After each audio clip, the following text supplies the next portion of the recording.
हम अफगानिस्तान से आए हैं। हमारा स्पाइन और रीढ़ की तकलीफ था। इसको तकलीफ में बहुत जगह में ले जाया। इसको तकलीफ ने बताया था कि ठीक नहीं हो जाएगा। फिर हम जलंधर से लेकर आए इधर। आपने अपने देश में ही इलाज करवाया?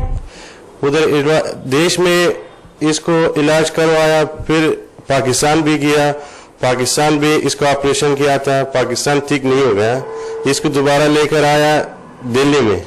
दिल्ली फिर जो पाकिस्तान ऑपरेशन कर दिया था, उन्होंने गलत ऑपरेशन कर दिया। उसको दोबारा सब जो ऑपरेशन कर दिया, उसको हम दोबारा ऑपरेशन करके ठीक कर दिया। फिर अभी 6 महीने के बाद उसका स्पाइन और रीढ़ के दोबारा ऑपरेशन इधर लेकर आया। आप इंडिया आए और सबसे पहले कहाँ गए? हम जब इंडिया आया अपोलो अस्पताल में आया था। अपोलो नीवा अस्पताल। आपने किन किन डॉक्टर से वहाँ पे चेकअप करवाया अपोलो में? उधर बहुत डॉक्टर था, बहुत डॉक्टर के पास मैंने गया था। अभी मेरे इतना याद नहीं है, बहुत डॉक्टर के पास में गया था हमने। आप जलंधर क्यों आए?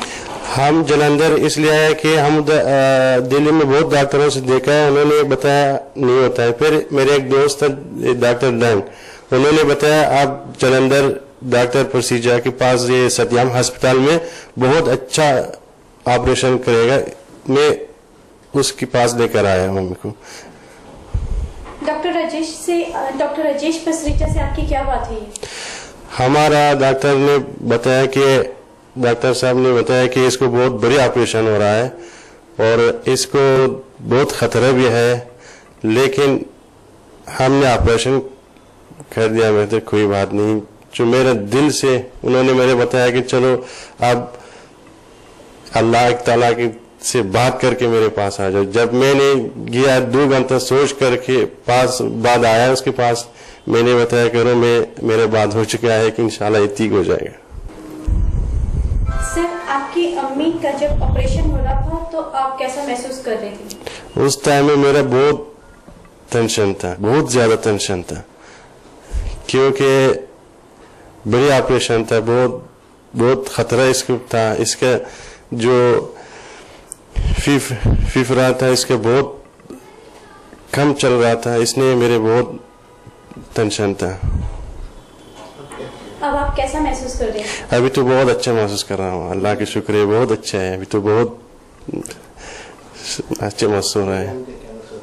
आपकी अम्मी जान क्या महसूस कर रही है? अम्मी जान भी अभी बहुत अच्छा है, बहुत अच्छा महसूस कर रहा है, बहुत ठीक है, अभी बहुत खुश है।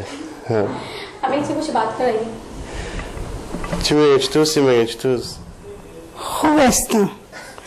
ठीक है, अभी तो ठीक चल रहा है। नफीसा को हमने पिछले दिनों ऑपरेशन के लिए दिल्ली से बुलवाया था। नफीसा का लाहौर में जब ऑपरेशन हुआ तो उस वक्त उन्होंने उसकी गली हुई स्पाइन को जोड़ने के लिए पीछे से स्क्रूज और रॉड्स डाल के फिक्स किया था, पर अनफॉर्चुनेटली नफीसा की दोनों टांगे उस ऑपरेशन में खत्म हो गई। इसके बाद वो उसको दिल्ली लाए। दिल्ली वालों ने जब टेस्टिंग की, सीटी स्कैन किए, एमआरआई किया, तो देखा कि जो स्क्रूज थे, 4 स्क्रू डाले थे, उनमें से एक स्क्रू स्पाइनल कॉर्ड के अंदर चला गया था। जैसा कि सबको मालूम है, स्पाइनल कॉर्ड यानी तंतु बॉडी की एक ऐसी महीन इलेक्ट्रिक केबल है जिसको अगर थोड़ा सा भी इंजर कर दे तो आदमी की दोनों टांगे चली जाती हैं। तो उसमें से तो पूरा स्क्रू चला गया था। तो वहां पर इन्होंने फोर्टिस में ऑपरेशन करवा के वो स्क्रू अपना निकलवा दिया, लेकिन स्क्रू निकलवाने के बावजूद भी गली हुई स्पाइन तो अभी भी वहां की वहां ही थी और पूरे ट्रीटमेंट के बावजूद भी ठीक नहीं हो रही थी। उस गली हुई स्पाइन के घूमड़ बनने से स्पाइनल कॉर्ड को आगे से काफी प्रेशर पड़ रहा था। तो इसके लिए खास ऑपरेशन की जरूरत थी, जो कि उत्तरी भारत में बहुत ही कम जगह पर होता है। तो इसलिए ये पेशेंट फिर दिल्ली से हमारे पास आया। हमने देखा दोनों टांगे काम नहीं कर रही हैं, बहुत ज्यादा अकड़न है, टांगे जुड़ गई हैं और पेशेंट बैठ नहीं सकता क्योंकि उसकी गली हुई है स्पाइन। तो हमने फिर उसकी छाती खोल के उसकी एक पसली निकाल के और उतने मनके जितने गले हुए थे वो सारे एक इलेक्ट्रिक ड्रिल मशीन से पूरे के पूरे निकाल दिए। और निकालने के बाद स्पाइनल कॉर्ड जो थी वो जब साफ हो गई, उसके ऊपर से दबाव हट गया, तो फिर हमने छाती के अंदर से एक टाइटेनियम का केज डाल के जो एंगल था वो करेक्ट किया। ये करीबन 75 डिग्री का एंगल था जिसको हमें करेक्ट करके 0 डिग्री पे लाना था। तो फिर हमने इम्प्लांटेबल केज, जो एक्सपेंडेबल केज है, उसकी मदद ली, उसके अंदर रिब के चिप्स डाले और फिर ऊपर से टाइटेनियम के स्क्रूज और बोल्ट्स लगा के रॉड के साथ उसको फिक्स किया। ऐसा करने से उसकी स्पाइन बिल्कुल सीधी हो गई और हमने पेशेंट को दूसरे दिन ही बिठा दिया। इस ऑपरेशन में काफी दिक्कतें आई, जिनमें से सबसे बड़ी दिक्कत ये थी कि पेशेंट को एक लंग का फाइब्रोसिस था, यानी फेफड़े जुड़े हुए थे और छाती की दीवार के साथ फेफड़ों के जुड़े होने से हमें जगह नहीं मिल रही थी।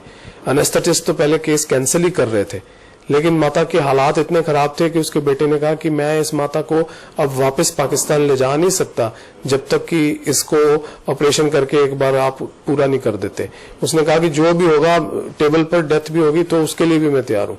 लेकिन ईश्वर की अपार कृपा से हमें कामयाबी मिली और हमने फेफड़े को छाती की दीवार से ब्लड डिसेक्शन से अलग भी कर लिया और इतनी जगह बन गई, जस्ट इतनी, कि हम अपना काम कर सकें। तो फिर हमने हार्ट के पीछे से आयोर्टा के साथ लगते हुए गले हुए मनके को पूरी तरह से निकाला और इस ऑपरेशन को अंजाम दिया। मुझे उम्मीद है कि नफीसा अब बैठ सकेगी। शायद कुछ महीनों में अगर लेग्स में पावर वापस आई तो हो सकता है कि थोड़ा बहुत चलने के काबिल भी हो। हम उम्मीद करते हैं कि अल्लाह उस पर मेहरबान होगा और वो अपने वतन जा सकेगी। Thank you.